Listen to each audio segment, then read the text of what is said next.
How pleased were you with that performance after they ran for over 300 yards? I'm very pleased, very happy about just the overall effort of our team, but we ran the ball well. The conditions kind of mandated that was going to be the way to move the ball. And the offensive line, the tight ends, we're blocking the receivers, and we ran the ball hard. Our running backs had a lot of good, yardage after contact and things too as well. So just a good group effort of running the football successfully and controlling the clock, and just kind of showing that physicality that you like. And in those situations, or the weather situation, I mean, that was the way to operate, especially the first half. What's the challenge, if there is one? You know you're going to have to run the ball because of the conditions. They know you're going to try to run the ball.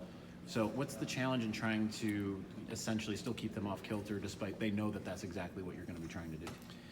Well, I think it's just like anything. I mean, I always say you prepare your team for what you see the opponent doing. You don't prepare for what they might do. You prepare for what they have done. And once the game starts, you adjust to what they're doing. So as coaches, you have to make adjustments. And so as they adjusted, we adjusted, and so on and so forth. But I just think it means that you got to be right on point with everything you're doing. There's going to be extra guys around. You got to get them blocked, So that means the tight ends got to get their blocks. That means the receivers got to get their blocks, because those people are going to be closer to the ball, and those guys did. Obviously the O-line's handling usually the inside four and the inside linebackers, but then anything outside of those six are usually controlled by your tight ends and receivers. And I just thought our guys did a great job in all phases from inside out on that. Jim had a lot of praise for his game. Jim had a lot of praise for Caesar Monday night. What did you see? Yeah. And he played on the 90s as well. Yeah, Caesar had a really good game. I mean, he's played consistent for a couple years now for me since I've been here, but he had a really good game. And just, he's good in space. We tease him, season space. We give him joke around about that. But we got into a situation where the defenses they were playing, we were able to pull him some and get him on the perimeter, and he likes doing that. And he's very athletic for a big offensive lineman, fast. And so he made some nice plays, at the second level and out there. But yeah, he played really well. So yeah, he graded out the highest, and of a group of guys that graded out very well, he graded out the highest. When did you guys decide to really kind of tweak the running game, and what led to that? Well, I mean, weather conditions sometimes, dictate that. So we knew we were going to get into bad weather, and the closer we got to the game, the more it was going to be obvious that we were going to get into that. So we were very prepared with the run game to have more options available in that and use it more. Probably as the week wore on, probably at Wednesday, Thursday, we started really thinking about how to make sure we had enough runs and a variety, so we could, if we had to be strictly a run game, because what did we throw it 12 times? And, and some of those were, kind of risky, and in terms of the weather and just, you're going to drop back and snap a shotgun and throw it down the field. Not risky, but you know what I mean? You just don't know how wet the ball's going to be. There's a couple of times where there's keeping the ball as dry as they can, and then sometimes the ball sits out there a little bit longer, I mean, it's funny, like I pay attention to that because the center has to snap it every time. Sometimes the ball's put on the ground and it's there 10 seconds and we snap it. Sometimes it's put on the ground and it's there 30 seconds. Well, in that rain, 20 extra seconds of unprotected football is significantly wetter for everybody dealing with it, which can all of a sudden, everything's going good, we're not having any trouble with the ball, and then all of a sudden the ball sits open for 20 extra seconds and now you got a problem. And no one really realizes that. Maybe no one here ever realized that, but I do, because he has to sit there and grab a hold of it, and it just depends on how long they let it sit out there in the open. But we managed that pretty well. I mean, I don't think we had a fumble by a running back. We fumbled the snap down on the goal line there. That was disappointing because we had a really good play. I mean, if you watch it, it probably would have scored, but the ball fell on the ground. But that was a situation. I don't know if we got a dry ball on that because we were going kind of fast down there. I don't know if we got a dry ball because that's the one Shea said was the wet. It was really wet when he got it. 10 weeks into the season, how much do you think this offense has really changed? I mean, stylistically? Or is it pretty? I just think as you go along, you figure out who you are. You know, what are your strengths? You know, what personnel are playing the most consistent for you? And then you try to cater to that. And then with the weather, you try to manipulate it. What can you do in these weather situations, you know? So, I mean, I think it's changed some, but not drastically. I mean, some people were saying, oh man, those are some cool plays. We ran those plays earlier in the year. We ran those plays last year. I mean, they're cool plays. Yeah, they're really cool. They're cooler when they work. You know what I mean? But I mean, it's not like we were inventing new plays. Sometimes you just disguise them or decorate them different, or, you know, put different condiments on it, all those kind of things. But they're still, for the O-line and the tight ends and that and the running backs, they're still the same plays. It's just how you present them. But I don't know. I just think that we're finding our groove, and the players that are playing the best, most consistent. What are the strengths of those guys? What's, you know, so just growing as we go. But I do think we've, you know, hit our stride running the football now and got some confidence, you know, gotten a couple really good games out of Hassan. Zach's been pretty consistent throughout. And then, so all of a sudden, you know, you're starting to have more confidence in the run game. And as the weather, you know, in the late fall here gets worse, I mean, that's going to be a positive. And so I just think we grow and learn with the personnel we have and who's playing the best, who's healthy. I mean, we've had a lot of injuries that we don't talk about much, and you can't. What are you going to do? You got to play the guys you got. But, you know, there's been a revolving door of injuries. The line's kind of healthy now, but I mean, were a lot of things in other positions as well. So,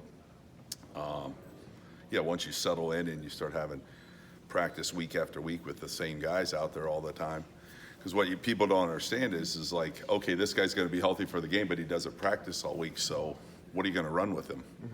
Because we all know the best players still need to practice, and they need to practice well to be good on Saturdays. And nobody really knows who's practicing and who doesn't. We do, but you guys don't. So, you know, I mean, sometimes it's hard to know, will he be himself or will he be a shell of himself, even though he's cleared to play, but he didn't practice much, or he's had this or that going on. And, you know, so you have to kind of adapt in games. Is that a danger, I mean, for coaches sometimes to be focused too much on scheme and try to implement the scheme, and then maybe not focus on the personnel and what they can do? And oh, it can be. It can be for, you know, I don't think I don't think we see that. But yeah, that's one of the things you got to guard. This play draws up nice on the board. Love this play, but will our guys be good at that? Will that cater to their strengths? So, yeah, that's always what you have to figure out on offense, is how to blend your talent, your personnel, and their strengths with what schematically you like within your system to attack a defense. Yeah, that's really the challenge, to be really good offensively, you know. So I think we are hitting our stride, though. I think we've had pretty good productivity these last 3 games, you know, and so I think there's a lot of confidence on offense right now, coaches and players, and you can tell by that in practice, you know, how we practiced last week, how we're practicing, you know. So I think we just got to keep building on that. I know you don't coach him directly, and you mentioned Hassan. Were there clues in practice leading up to the last few weeks that he was ready to kind of turn the corner?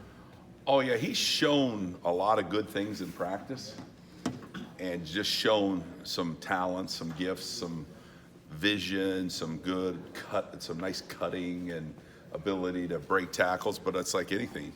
When you get into the season, you don't tackle your back. So, you know, and at some point before the first game, you shut down tackling the backs. Is that good or bad? I mean, it's good if you want him to be healthy. It's sometimes bad if you're trying to find out what a guy can do when it's live bullets, you know what I mean? So, I mean, that's the risk you take, and it's a fine line of what's the right thing to do. But he has definitely shown signs all through training camp of having some potential to be explosive, to make good cuts, to have good vision. And I'm happy for him and for us because now he's gotten to manifest that on the playing field. You know, he's done it in some games here, so he's out. His confidence level is really high, and our team's confidence level in him. And you know, Zach, like I said, has been playing pretty consistent. So I think, you know, at least we got a 1-2 punch there. True, like he says, has been injured, coming back from being virtually out for quite a bit of time here since training camp, and so.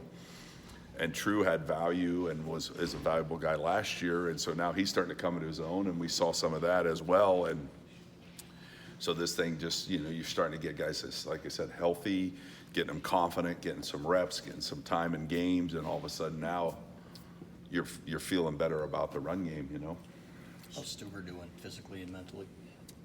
Oh, good. Yeah. Yeah, good. He's on schedule, ahead of schedule. He sits in my meetings every day now. The first couple months, he was just basically doing rehab full-time down there, and he's in there at least twice a day, but maybe more. But he'll come and he sits in the meetings and is staying engaged in the football part. So, you know, should be able to get back into football activities in January, February, and hopefully by spring he'll be rolling again. Yeah. Shea's one of those guys who's fully healthy. He said he's fully healthy.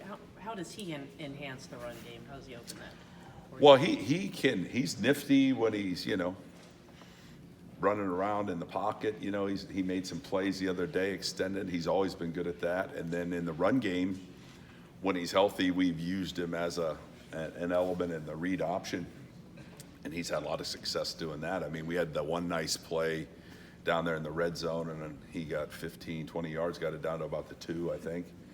But he's very quick and very decisive on those type of things. So that's been an added asset too, you know, that being healthy, you don't feel like you're putting him at risk, you know, than when he's dinged up trying to play and run the quarterback. So that's part of the offense. The offense has a zone read component to it. And he was good at those last year, and he's good at them now, and just get him healthy where you feel like you're not putting him at risk doing that. At this point in the season, how much discussion is there to maybe getting a few more true freshmen linemen in the game and get their feet wet a little bit while maintaining the red shirt?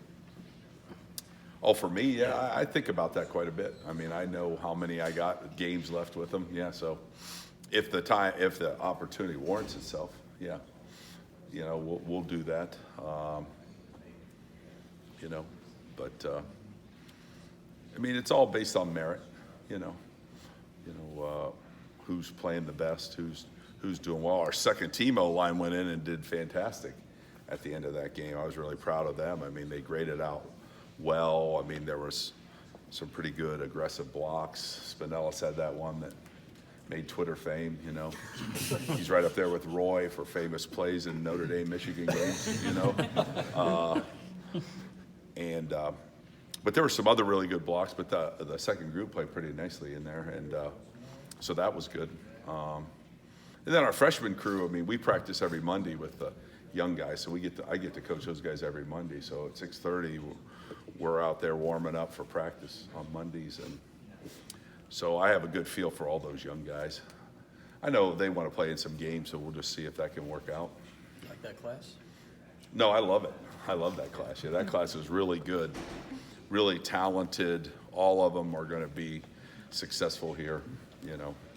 Different timelines they're on, but, you know, some will be real impactful next year, maybe the others the year after that. But, I mean, I always see that. To me, linemen are at their best their 4th and 5th year, because it takes a while to develop at this level the strength and the skills. But for a lineman to play his first year or second year in college is very rare. But they're all coming along. I mean, some of those young guys, I mean, Barnhart and Keegan are really doing well, and Carpenter's doing well, you know, those 3 guys. And the others are doing well too. They're just, those probably are the 3 that are most ahead right now. How What much have you is your seen room? from Josh Gaddis's demeanor as the season has gone on? Obviously, high-profile position and first time doing it, but how have you seen him kind of grow into that throughout the season? Well, Josh is very smart. He knows the system he wants to run. He does a great job of just stay in the course and just keep grinding through.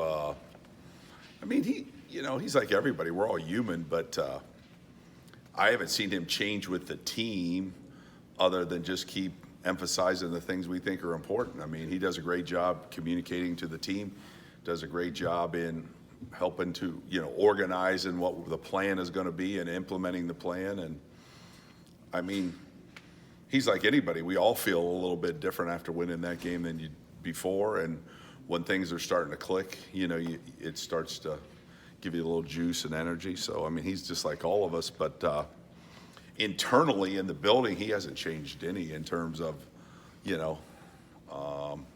but it's like all of us. We're all learning and growing in a new system with different players and the different obstacles we've had. We've had a pretty tough schedule, had a lot of tough road games, and we've had a lot of injuries and a new system, and you blend all that together. And, I think like Coach Harbaugh said, we're starting to hit stride, and then you can start to see that. You see it and feel it. It seemed like your commitment to the running game changed dramatically after that Wisconsin game. I think the first nine of the first 12 plays were passes in that game. Ever since then, it's been, a pretty steady balance, at least a balance, or if not, heavy weight towards the run at the outset of the game. Was that game an outlier for you guys? Well, I just think it was a wake-up call to our whole program. We didn't play well offensively. We didn't play well defensively. We didn't get the job done on the road. We got beat soundly by a really good team, and we had to reevaluate and figure out how we want to develop. We changed how we practice after that. We changed our mindset on a lot of things, but we started to push the run game a little bit more at people and be more balanced there. And I think it's all coming to fruition right now for us. What can a win like Saturday do to validate as you try to preach, these changes in practice, preach improvement, knowing that you still have 4 games left, including a couple big ones? Well, it's tremendous for the players. I mean, because that's a big game to this program. It's a big game to coach. A top 10 win in that fashion, so credit to our players for not letting any circumstances, whether it be weather or what's going on season-wise or record or anything else, affect. This is what we got to do, and we're going to go out and do the best. And they were all locked in, coaches as well. So that's what you want to see. But I mean, so yeah, everybody's walking around with confidence now. How do you repeat that without being overconfident? What did you do to get yourself to that point? Can you repeat that again? That's the key is, the really good teams, the Patriots know how to do that week after week after week. They don't win a game and then they play bad for 3 weeks and then win a game. They win a game and then they get ready and they win another game. And then, how do you learn to handle success as well as how do you learn to handle failure? Because when you fail, you have to grow from that. But with success, you have to learn how to manage it and then continue to move forward. So they're different, but still results. It's a results-based business. How do you deal with those results and move forward in a positive fashion? So that's part of the growing process of a good team too. Where's Chuck in his development? And, Who's that? Chuck Filiaga, and what's his future? Chuck played well when he got in there. Future, he controls his future. He has a lot of ability. He's running second team behind Bredesen. So he'll be ready to go in the spring and fight for the starting left guard position. Very likable kid. He has some gifts, and then there's some things he needs to work on as well. But that's the thing about Chuck is he's not afraid of work, and he comes out there every day and he practices in those Monday practices to get better every week too. So his future is in his control, because I always say players determine who starts. I don't. All you have to do, you guys can sit in our room and figure out who the 5 best players are. Just watch the film and be in there 16 hours a day like I am. It comes real clear who the 5 best guys are. And then this guy's the 6th best and this guy's the 7th best. So, Chuck will determine whether he becomes a starter here or not, because we're going to coach him like we want him to be a starter. And God gave him enough gifts that if it all comes together for him, he could be. But time will tell on that. Because there's other guys that have those same gifts and talents and that we're going to coach the same way. And then who's the most productive through spring ball will get the nod for next year. But this, there's nothing holding him back. I mean, it's not like, well, he's not quite big enough, or he's not quite strong enough, he's not quite this or that. He doesn't lack anything that it takes to play successfully. So, and when he goes in there in the game, he did a nice job there Saturday. Ed, you were in a unique position when you got here to Michigan. You joined as an analyst. What were your responsibilities during those first few months, and how the analysts supported you as a coach? I think it was only a week, wasn't it, or 2 weeks? Not long. I was just figuring out where to park and where to get my ideas.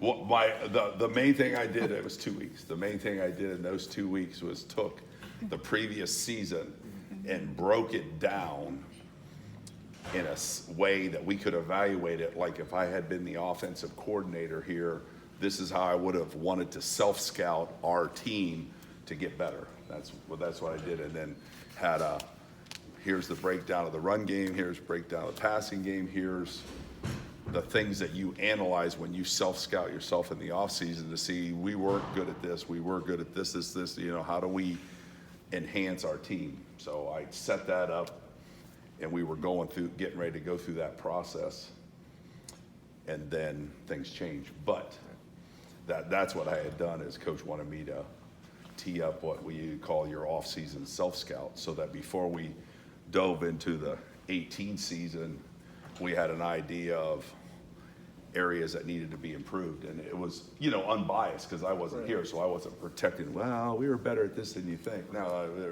was strictly an outsider coming in saying, here's what the numbers say, and then, so that was really it.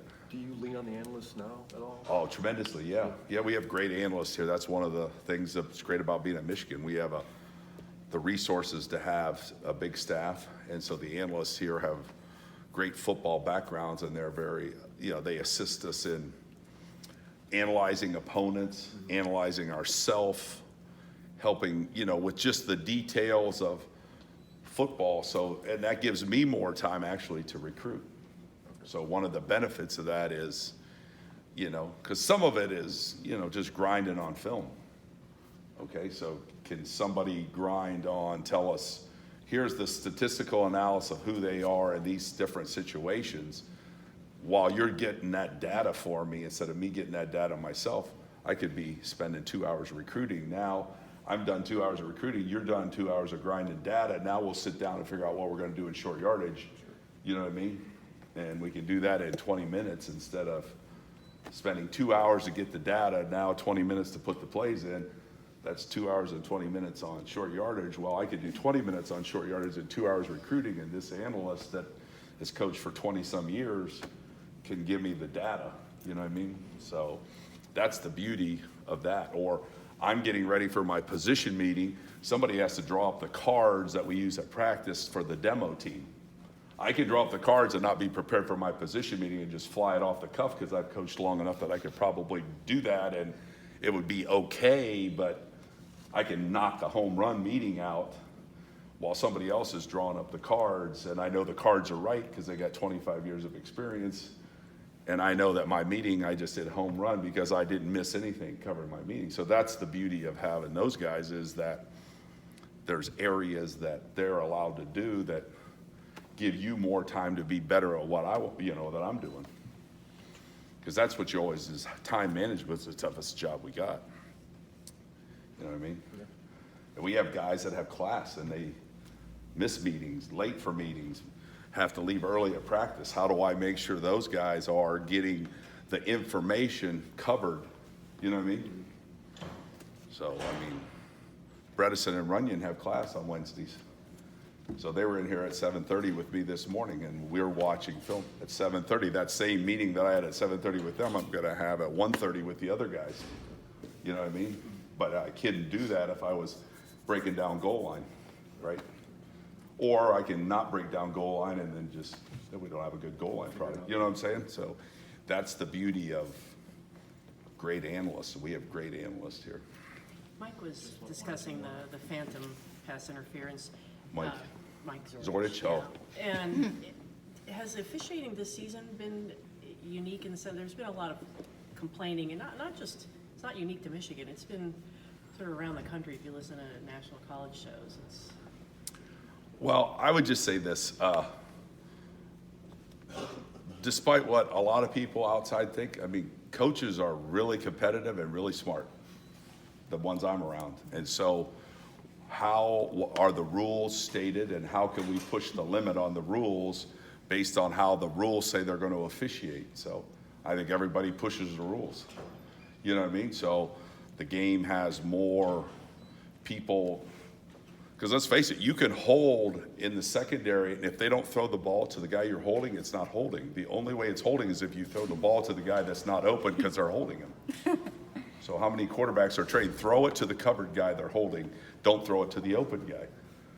So, you know, so now when they throw it to the guy, so I'm just saying, like, there's people that push the limit. That's how they officiate the rules. So everybody is pushing the limit on what's legal, what's not legal, what the rules say, what the rules don't say. And the officiating has the hardest job in America, keeping up with that and making those split-second decisions. So I think those guys got a tough job. I have no comment about whether they're doing. I think overall they do a great job, but I mean, I have no comment about any specific play because I think they're all unique. I think there's mistakes made out there, but I think there's great calls made out there. I think overall, though, they're doing the best they can for our game. They're highly trained. They spend a lot of time doing it. So there's nobody else better. If there were, they'd be out there. So they're the best, you know, so it is what it is. But I mean, it's like holding calls. If you really just watch, I mean, you get holding on the lines, O-line, D-line a lot, but it's just hard to catch it and see it and call it. You know what I mean? It's just, the game is so fast, and you don't want a penalty every play. We all know when you watch an NFL game and there's 20 penalties in the first half, we're all like, you know what I mean? Right? So to me, it's just everybody's pushing the limit on what you can get away with, not because they're trying to break rules, but what are the rules? What are they enforced? How are they trying to do it? And makes the job hard. And the replays made it different. I mean, some of these calls that we talk about for weeks would never have even been a discussion 5 years ago, but now they're a discussion because we can slow it down to click by click and, oh yeah, he was this far from touching him. His knee was down. You know, those would have just been fumbles or non-fumbles and move on. Now there's so much technology that dives into the debate and what's allowed to be reviewed, what's not allowed to be reviewed. So it's just a tough thing. And I think overall, though, they're doing the best they can for the game. And I don't feel like leaving games too often that was the cause. There was something that caused the outcome to change because of that. You know, it is what it is. I mean, that's where you have to be able to move on. They have that in basketball and NBA every night, you know, because it comes down to the last minute every night, and the calls that get made in the last minute, they have to deal with that 82 times a year, you know. But you learn to move on. Did you think Spinellis might have drawn a penalty? I was worried about that. I was worried, but I just think the ref wasn't sure whether he knew the whistle had blown because he was 50 yards away from the action, not knowing that. Because what we did is that was an RPO play. So we have a run that's supposed to run down the right sideline, and he's leading that play down the right sideline. So he thinks he's blocking for a run going down the sideline, and we pull it and throw an RPO that goes down the other sideline. He has no idea. He's 50, 60 yards from the play, and he's not supposed to be blocking this guy looking around to see what's going on. He's just supposed to stay connected to him and get him blocked and go till he hears a whistle. And we have a huge crowd. It's loud. I don't know when the whistle blew, because you know when you score a touchdown, it doesn't blow. You just run in the end zone and everybody cheers. You know what I mean? So when is he supposed to stop on a touchdown play? You know what I mean? So I think the ref did the right thing and just said, hey, as long as there's no extracurricular or nobody's trying to hurt anybody, because Steve would have no malintent on his blocking. He was just trying to be aggressive. So he's had his 15 minutes of fame. Yeah. Oh, he'll be for infamy. The O-line people out there love it. I got more text messages about that block than anything that's happened this season or last season. Oh, yeah. More people are, yeah, so. But, I mean, we gave him love for that. I mean, you know, and I like the fact that he didn't try to do anything extra after that to cause anything Because we're not trying to hurt anybody or anything, you know? Anything else? Anything else? That about covers it.